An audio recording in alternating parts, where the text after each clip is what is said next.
नमस्कार, आपके साथ मैं हूं सबीना तामंग देशमुख। धर्म और विज्ञान दोनों एक ही सिक्के के पहलू हैं, लेकिन इन पहलुओं को अगर कोई सबसे प्रभावशाली तरीके से सामने रख सकता है तो वो चंद शख्सियतें ही हो पाती हैं। और ऐसा इसलिए क्योंकि या तो कोई पूरी तरह से धर्म पर यकीन करता है या फिर विज्ञान पर। लेकिन सबसे बड़ा सच ये है कि धर्म और विज्ञान का अपना एक संतुलन है और इसी संतुलन से एक गणना पैदा होती है। और उसी गणना को अगर किसी ने सबसे बेहतरीन तरीके से और प्रभावशाली तरीके से समझाया है तो आज वही शख्सियत इस वक्त हमारे साथ मौजूद है। आप डॉक्टर वाई राखी हैं, ज्योतिष गणना में माहिर, प्रभावशाली तरीके से, शक्तिशाली तरीके से एक एक बहुत ही बारीकी से धर्म और विज्ञान की गणना को जो अब तक करोड़ों दर्शकों तक सामने ला चुकी हैं। बहुत बहुत स्वागत है आपका राखी जी। जय माता दी, बहुत बहुत शुक्रिया। राखी जी, सवाल इसी से शुरुआत करेंगे कि हर कोई चाहता है विकास की बात सुनना जी, लेकिन हम विनाश देख रहे हैं और भयंकर विनाश देख रहे हैं। क्या आने वाला चंद्र ग्रहण जो 7 सितंबर को पड़ने वाला है उसका इस तबाही से कोई कनेक्शन है? देखिए ये तो एक खगोलीय घटना है, सालों से होती आ रही है। ये 2025 का पहला और आखिरी चंद्र ग्रहण है। आपको ये समझना होगा कि ये ग्रहण भारत में है, लंबी अवधि के लिए है, 3.5 घंटे के लिए, और इसका असर आपके मेरे पे, लोगों के दिल पर, मस्तिष्क पर, उनकी जेब पर, शेयर मार्केट पर, सब पर पड़ता हुआ दिखाई देगा। हाँ, कह सकते हैं कि विनाश की तरफ लेकर जाएगा, क्योंकि इसके ठीक 15 दिन बाद सूर्य ग्रहण भी है। दोनों ग्रहणों का एक साथ पड़ना ऐसा, और उसके साथ इस बार जब चंद्र ग्रहण पड़ रहा है तो शनि वक्री है, ऐसा बहुत साल बाद हो रहा है।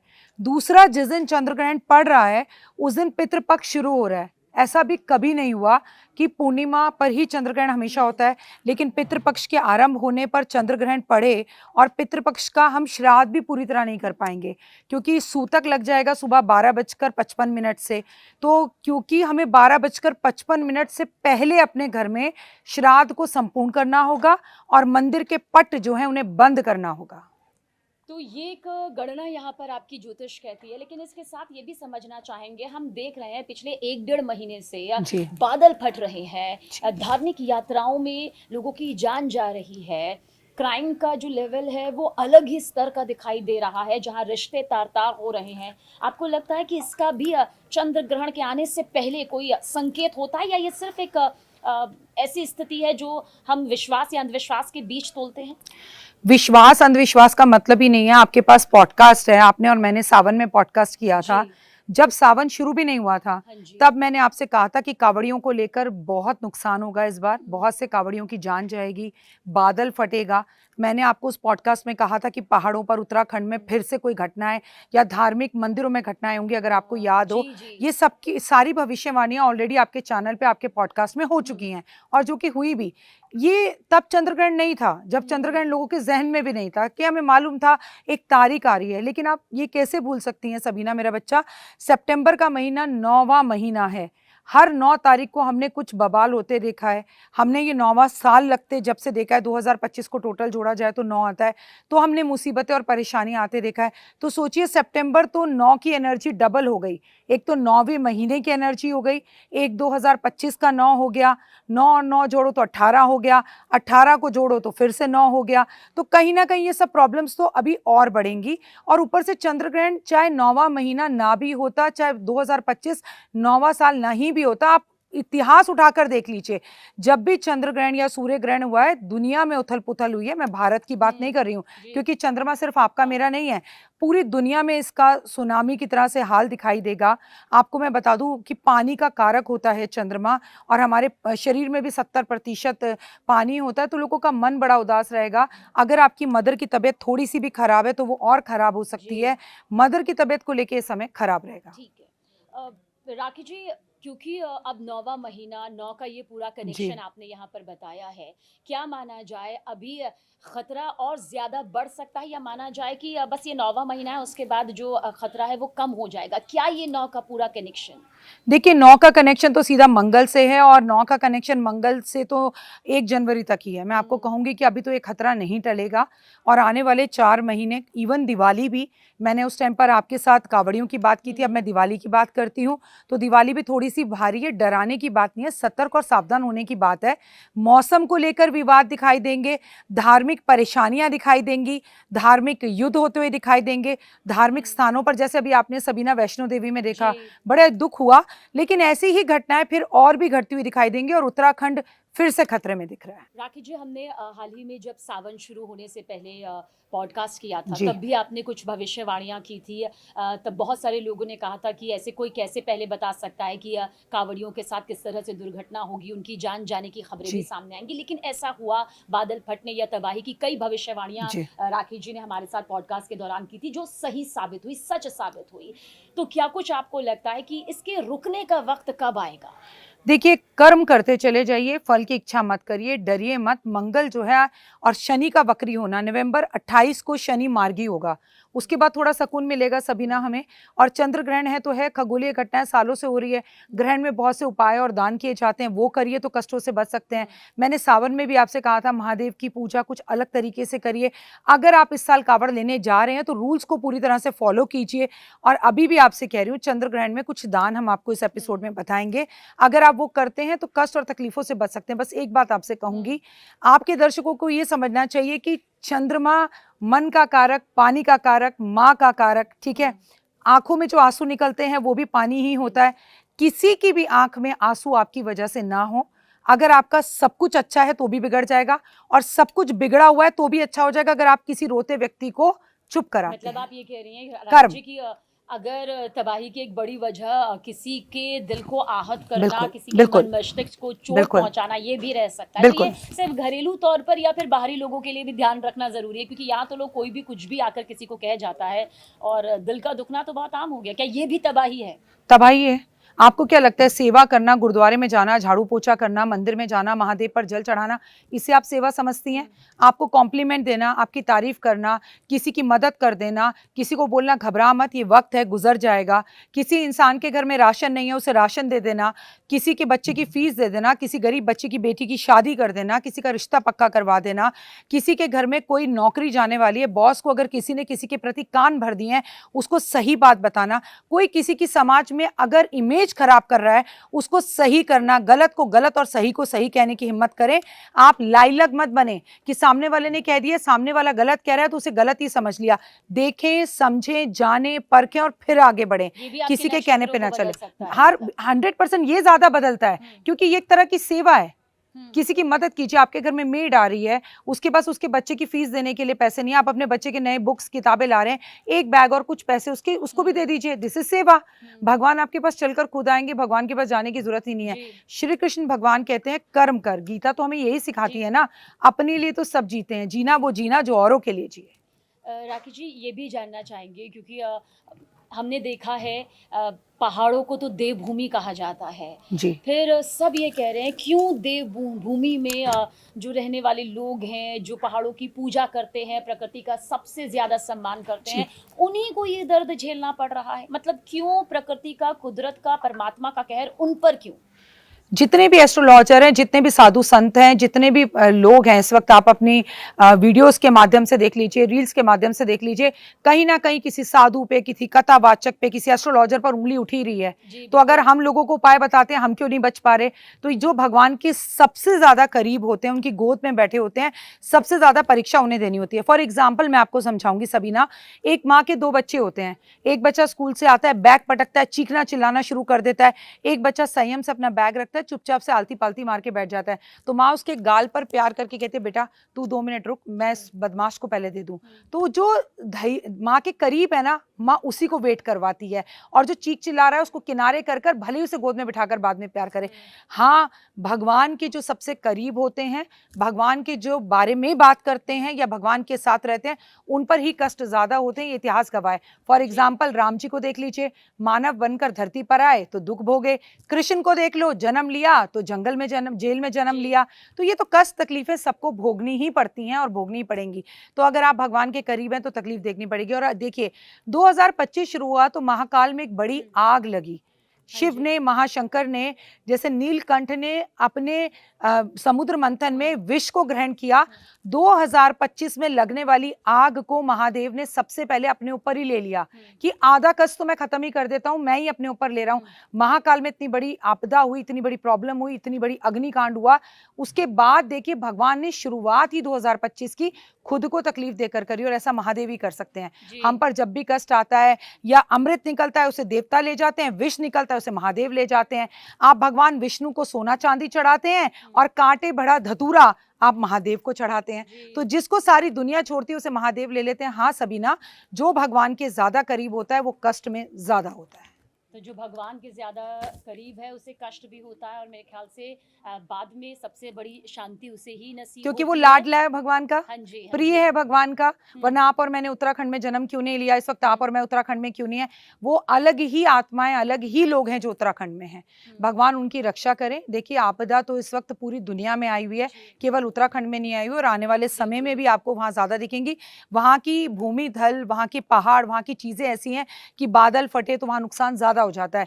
हालांकि अगर बादल दिल्ली में फटे तो भी नुकसान इतना ही होगा, पर यहाँ है कि पहाड़ नहीं खिसकेंगे, नुकसान तो यहाँ भी होगा। इसलिए क्योंकि वो भूमि है, देवभूमि, तो हमें लगता है कि क्यों भगवान तो वहाँ बैठे हैं, ऐसा क्यों कर रहे हैं। लेकिन भगवान की नीति है, चाहे मैं दिल्ली में रहूं, कानपुर रहूं, अजमेर रहूं, और चाहे मैं यूएस से रहूं, जिसने जैसे कर्म करे हैं उसको वैसे ही फल मिलेंगे। राखी जी, क्योंकि अब 2025 जा रहा है, 2026 भी बहुत जल्द सामने आ जाएगा जी। 2026 क्या विकास के लहजे से मजबूत रहेगा या विनाश के लहजे से मजबूत रहेगा? क्या 2026 अपने साथ भविष्य लेकर आ रहा है? 2026 की बात की जाए तो मंथ ऑफ सितंबर में हम ये शूट कर रहे हैं। अभी से 2026 के बारे में बहुत कुछ कहना बहुत ज़्यादा गलत होगा, क्योंकि उसका पंचांग देखना होगा, उसका राजा और मंत्री देखना होगा। लेकिन इतना ज़रूर कहूँगी कि 2025 से हर पॉडकास्ट में कहती आ रही हूँ, 2030 तक पूरी दुनिया के लिए समय अच्छा नहीं है, कुछ भी अच्छा नहीं है। विनाश ज़्यादा है और सुरक्षा कम है।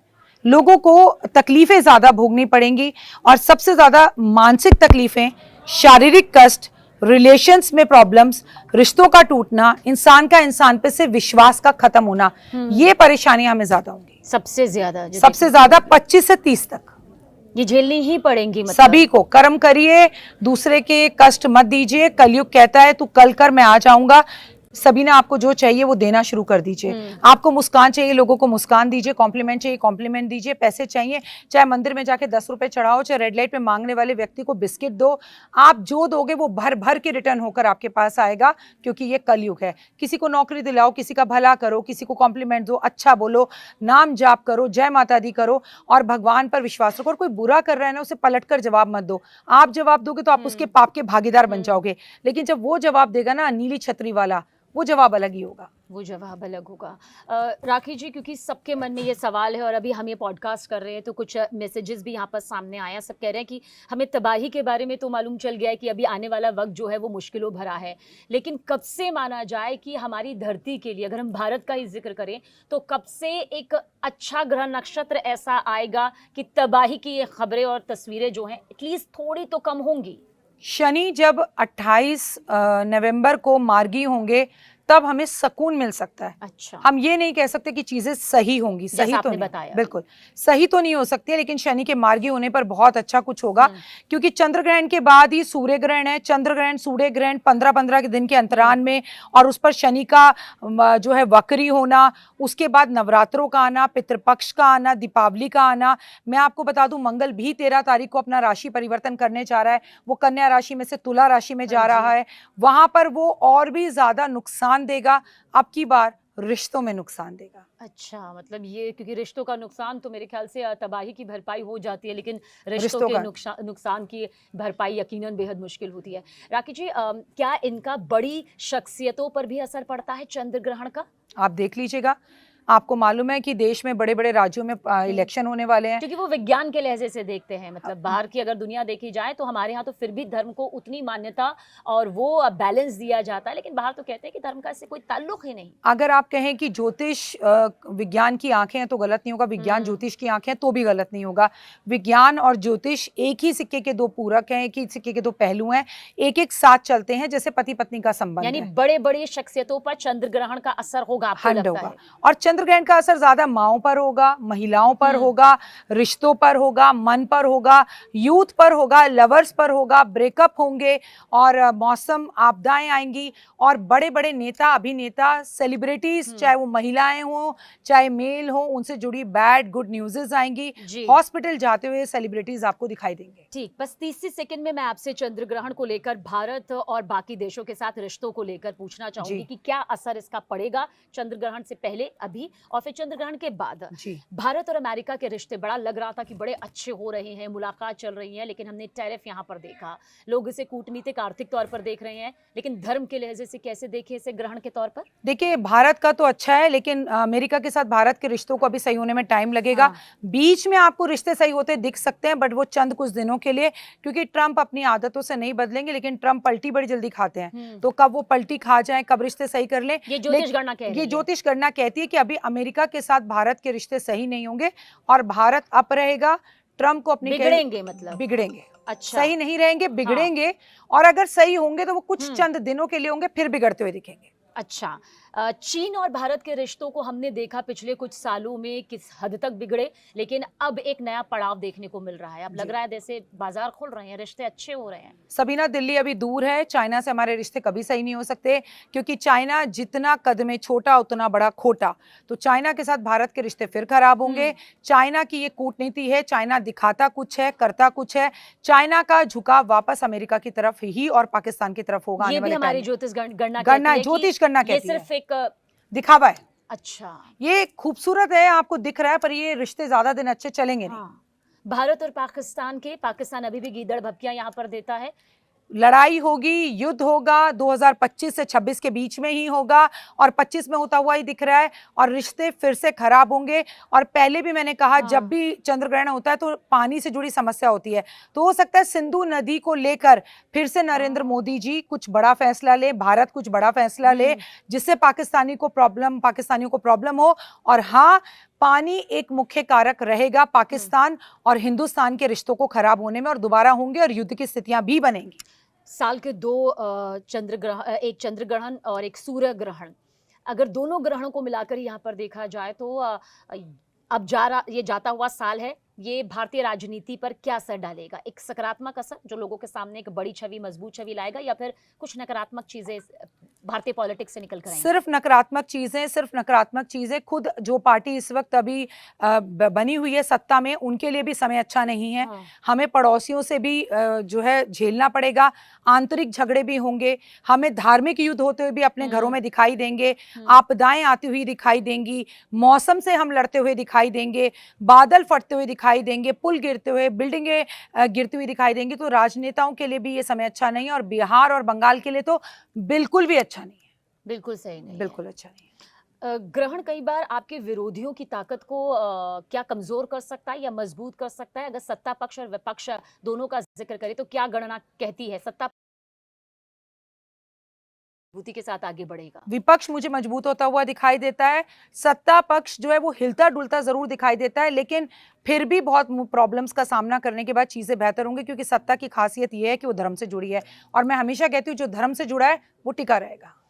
क्या धर्माचार्यों पर ग्रहण का कोई असर होता है या फिर नहीं होता है? क्योंकि अमूमन जनता का मानना यह है कि सारे उपाय कर लिए जाते होंगे और राम नाम का जाप, राधा रानी के नाम का जाप, परमात्मा का जाप, संकट तो ऐसे ही दूर हो जाते होंगे। तो फिर राम जी के सारे संकट दूर हो जाने चाहिए थे, उनका नाम लेके तो हमारे संकट दूर हो जाते हैं। श्री कृष्ण को इतनी दर्दनाक मृत्यु नहीं मिलनी चाहिए थी, श्राप नहीं मिलना चाहिए था।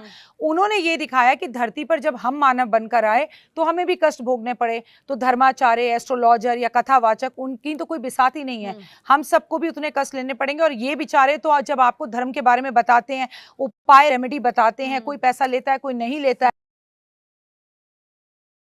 गुरु अतिचारी है, ये मत भूलो, 8 साल के लिए। और जब देव गुरु बृहस्पति अतिचारी होता है तो गुरुओं से जुड़े, चाहे वो स्कूल के टीचर हो, चाहे कॉलेज के लेक्चरर हो, चाहे एस्ट्रोलॉजर्स हो, चाहे कथावाचक हो, चाहे धर्मगुरु हो, उनको लेके परेशानियों का सामना होता है। और बड़े बड़े संत गुरुओं को लेकर बड़ी बड़ी टिप्पणियां सामने आती हैं, या उनके बयानबाजियां ऐसी हो जाती हैं जो उनके लिए नेगेटिव हो जाती है, और सारी दुनिया उनकी दुश्मन बन जाती है। ये तब होता है जब देव गुरु बृहस्पति अतिचारी होता है, और वो 8 साल के लिए, और ये पहला साल है। सितंबर, अक्टूबर, नवंबर और दिसंबर, ये 4 महीने अब बाकी हैं। सबसे ज्यादा खतरनाक महीना ज्योतिष गणना के मुताबिक कौन सा नजर आता है? उसके बाद दिसंबर का महीना खतरनाक नजर आता है। दिवाली भी इस बार कुछ सूनी रहेगी, बाजार में वैसी रौनक नहीं रहेगी। और इसके पीछे की सबसे बड़ी वजह मंगल मंगल। शनि का वक्री होना, मार्गी नहीं है दिवाली पर। और उसके बाद जो है देवगुरु बृहस्पति जो अतिचारी हैं, जो धन का कारक हैं, जो शादियों का कारक हैं, तारा डूबा हुआ है, शादियां नहीं हो रही हैं, लोगों को चतुर्मास चल रहा है, लोगों के रिश्तों में प्रॉब्लम हो रही है, लोग भगवान के मंदिर जा रहे हैं, एस्ट्रोलॉजर से पूछकर उपाय कर रहे हैं पर काम नहीं बन रहे, लोगों का धर्म पर से विश्वास उठ रहा है, लोग वैष्णो देवी जा रहे हैं तो घटनाएं हो रही हैं, लोग कह रहे हैं अरे भगवान खुद ऐसा कर रहा है तो हम कैसे करें। आप देखो ना, कलयुग का बोलबाला हो रहा है, तभी तो कलयुग खत्म होगा जब मंदिर सूना सूना होगा। ऐसा कलयुग आएगा तो हो तो रहा है। और यही जो हम तबाही देख रहे हैं, जो दिक्कतों का पहाड़ देख रहे हैं, ये बिल्कुल वही नजर आ रहा है। शहरी दुनिया के लोगों की जिंदगी में भारी बारिश का असर फिर भी एक वक्त के बाद ठीक होता नजर आता है। आपको लगता है कि क्या ज्योतिष गणना ये कहती है कि पहाड़ों की दुनिया इस वक्त खतरे में है? सितंबर के महीने में तो पहाड़ों की दुनिया खतरे में है क्योंकि 9वां महीना है। मैं आपसे बता दूं, भादो बरस रहा है, सावन उतना बरसा ही नहीं, जबकि सावन बरसता है।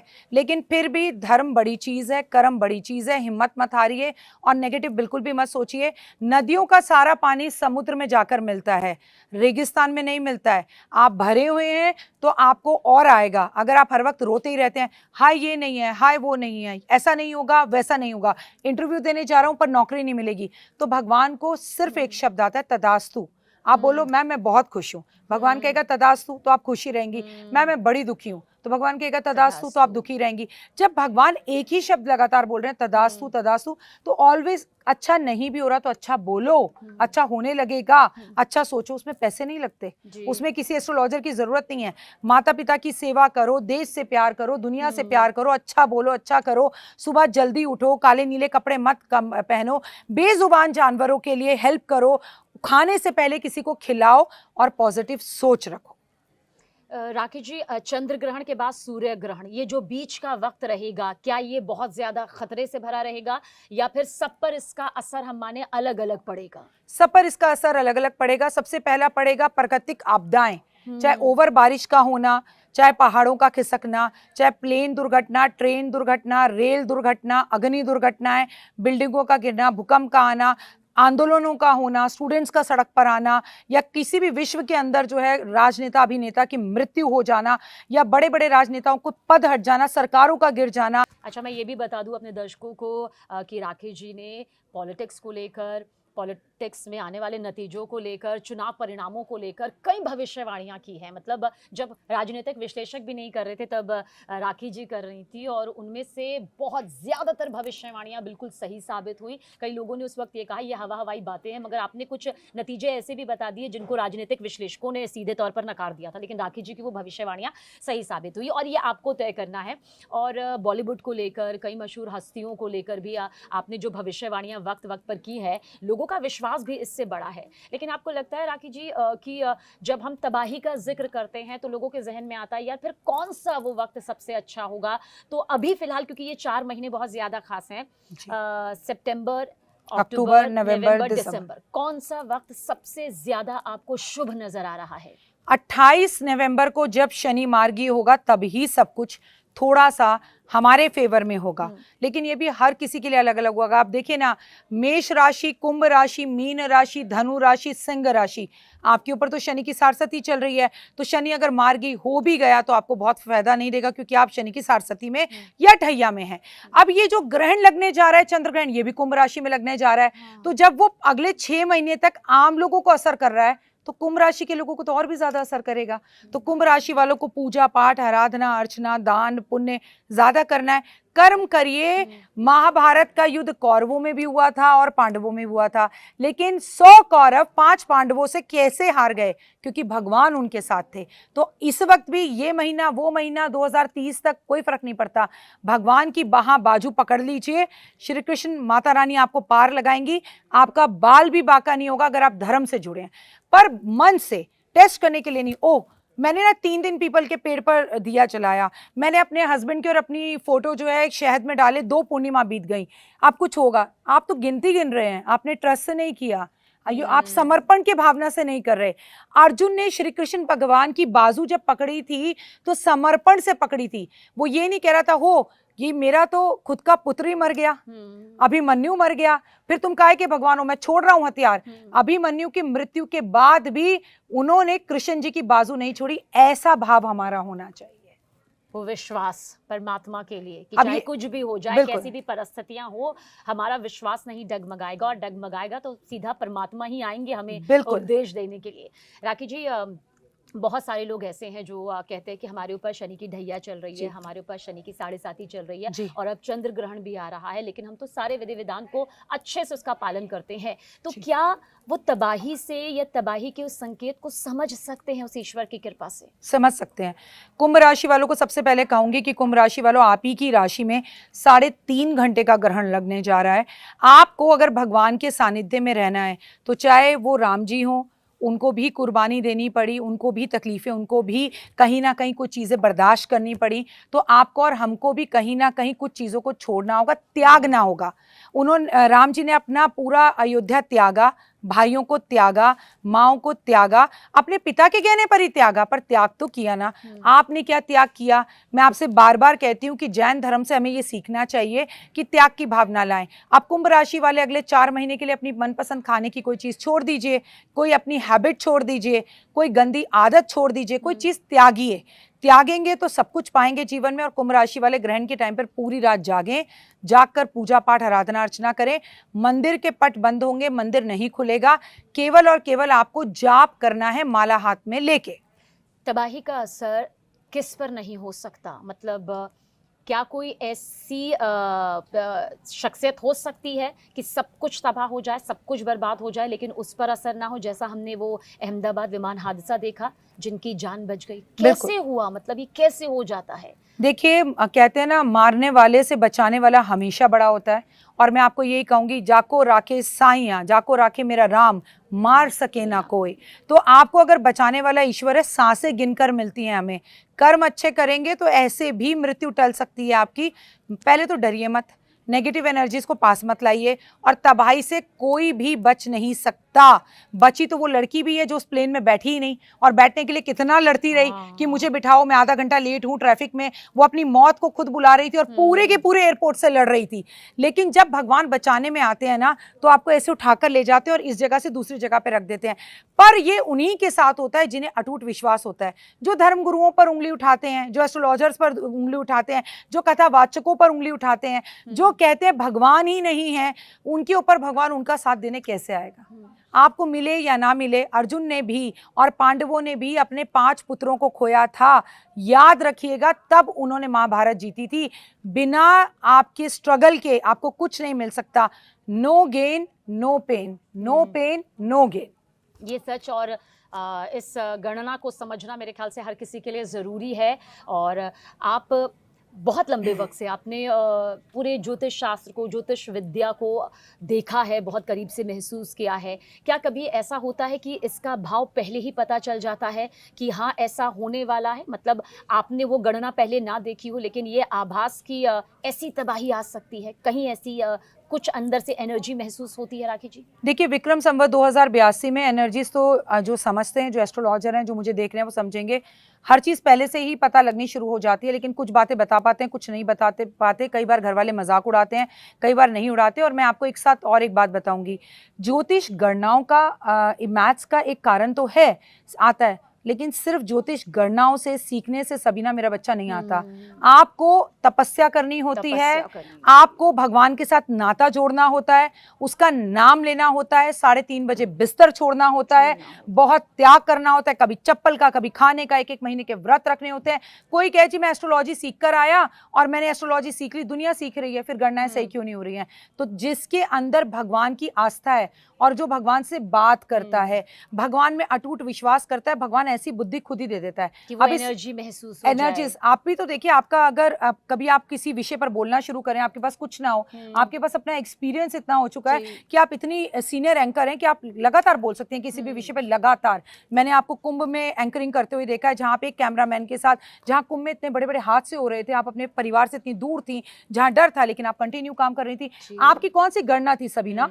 मुझे बताइए, एंकर की कौन सी गणना होती? अनुभव। मतलब उस आपका वक्त हम वहां नहीं थे जब ये एग्जैक्टली हुआ। और जी। उसके बाद आपकी विश्वास, आस्था, आपका एक्सपीरियंस।